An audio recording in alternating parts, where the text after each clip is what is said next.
Ile tanyo bener, amai tanyo bener, gure tanyo bener, nggak selamat dunia akhirat. Di dalam adab sholat berjamaah di dalam masjid, tidak boleh mendirikan jamaah di dalam masjid apabila imam rawatib yang ditentukan itu belum hadir kecuali dengan izinnya. Umpamanya di Masjid Al-Hidayah sudah ditunjuk seorang imam, tiba waktu sholat berkumandang azan, imam rawatib ini belum sampai, ada satu rombongan jemaah yang sudah datang mau sholat. Adabnya tidak boleh mereka segera melaksanakan jemaah sampai imam ini datang, atau kalau tidak datang diizinkan oleh imam tersebut. Telepon, Tengku, Ustaz, kami udah mau jemaah, kira-kira bisa datang atau tidak? Oh, mohon maaf, saya sedang sakit. Kalau gitu izinkan kami berjamaah, atau tunggu sebentar, saya datang. Wajib menunggu karena itu kewenangannya. Apabila diketahui oleh jemaah yang hadir ini bahwa imamnya akan merasa tidak nyaman karena mendahului kewenangannya, maka melaksanakan jamaah di masjid tersebut makruh, menjaga perasaan imam ini tadi. Oleh karena itu, pada adab salat berjamaah, seorang imam rawatib yang sudah dilantik berhak untuk mengimami salat. Boleh menyuruh orang lain menggantikannya dengan catatan orang yang lain tersebut memenuhi syarat sah untuk menjadi imam.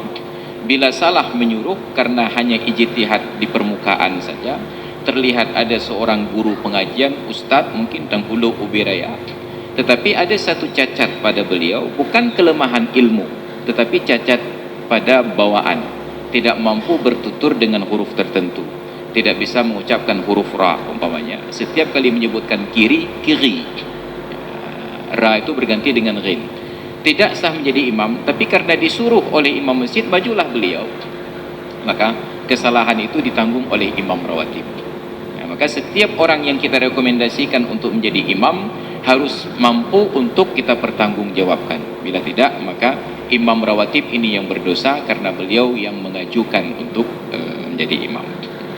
Adapun sekedar perbandingan fasih dan tidak fasih, selama tidak fasihnya itu tidak membatalkan rukun qauli, karena dibagi kategori oleh para ulama, ada yang namanya lahan jali, ada yang namanya lahan khafi.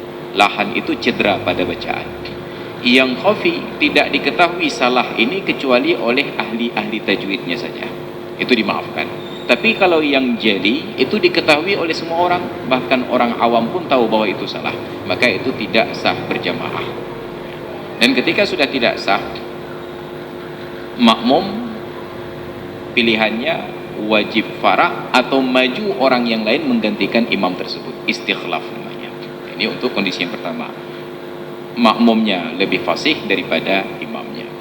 Untuk soal yang kedua, imam meninggalkan satu rukun salat karena lupa, diingatkan oleh makmum tetapi pesannya tidak tersampaikan dengan baik. Lupa duduk tasyahud, duduk antara dua sujud, tentu saja berikut dengan sujud yang kedua. Karena beliau beranggapan sudah dua kali sujud, bangkitlah untuk rakaat berikutnya. Bila diingatkan oleh jemaah di belakang tidak tersampaikan pesan dan beliau terus melanjutkan, maka jemaah yang di belakang itu sudah wajib farah dari imamnya. Atau pilihan yang pertama, itu yang kedua tadi, pilihan yang pertama, yang di belakang imam itu menggantikan posisi imamnya, yang di belakang menggantikan posisi imam. Maka diatur di dalam saf salat berjamaah, yang berdiri tepat di belakang imam adalah orang yang benar-benar mampu untuk menggantikan imam, mengawasi imam. Bila ada yang salah langsung bertindak sebagai imam pengganti. Jadi bila terus dilanjutkan, boleh terus lanjutkan sholatnya. Siapa tahu nanti di akhir rakaat imamnya menambah satu rakaat lagi. Kenapa? Ada aturan di dalam sholat, apabila yang lupa tersebut sunat maka tidak boleh kembali. Tapi dalam kasus tadi yang terlupakan adalah rukun. Jadi kalau lupa rukun masih ada peluang ikuti saja imam ini. Apabila lupa duduk antara dua sujud, dilanjutkan dengan Fatihah, ruku', i'tidal, sujud, duduk antara dua sujud. Sujud yang kedua. Kalau rakaat yang pertama tadi tidak ada duduk tasyahud awal, ini seharusnya rakaat kedua ada duduk tasyahud awal.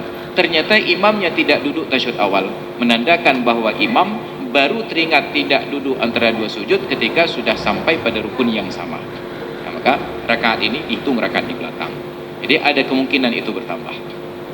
Jadi kalau terbukti imam menyesuaikan jumlah rakaat sesuai yang diketahui oleh imam, padahal menurut makmum sudah tinggal satu rakaat, maka makmum wajib menambah satu rakaat setelah salam imam. Jadi tidak boleh terburu-buru untuk langsung membatalkan, karena boleh jadi tidak teringat, sudah diingatkan dengan tasbih, tidak teringat juga, dengar tasbih tapi apa tasbih, maka diikuti sampai salam imam tidak selesai juga, tidak juga teringat, maka tambah masing-masing satu rakaat. Baru nanti setelah salam ingatkan, Pak Imam, tadi di rakaat yang kesekian Anda tinggalkan duduk antara dua sujud dan sujud yang kedua. Ilmu tanyo benar, amai tanyo benar, gure tanyo benar, ngak selamat dunia akhirat. Ilmu tanyo benar, amai tanyo benar, gure tanyo benar, ngak selamat dunia akhirat.